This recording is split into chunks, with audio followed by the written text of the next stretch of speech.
আসসালামু আলাইকুম বন্ধুরা, কেমন আছে সবাই? আজকে দুপুরে ভুনা খিচুড়ি রান্না করেছি। এখানে হচ্ছে চাল আর ডাল আমি ভেজে নিচ্ছিলাম। ভুনা খিচুড়িতে এগুলো ভেজে নিলে একটু ভালো লাগে। পরে আমি পেঁয়াজ, মরিচ আর হচ্ছে রসুন দিলাম।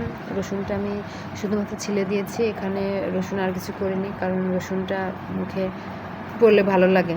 আর এমনিতে রসুন খাওয়া তো আমাদের জন্য অনেক উপকার। ভালো করে ভেজে নেওয়ার পরে এটা হচ্ছে আমি রাইস কুকারে বসিয়ে দিব। গরম পানি অ্যাড করেছি, এখানে কোনো ঠান্ডা পানি দিই না। এদিকে মাংস রান্না করছিলাম চুলায়।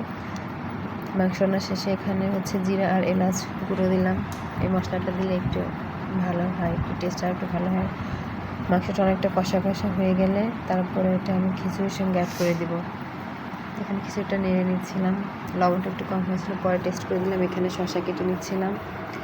মাংসটা অনেকটা হয়ে এসেছে, আর পানি আর একটু কমে গেলে তখন আমি এটা খিচুড়ির ভিতরে দিয়ে দেবো। এখন আমি মিক্স করে দিলাম খিচুড়ির ভিতরে। পরে এটা ভালো করে নাড়াচাড়া দিয়ে 5 মিনিট রেখে দিব।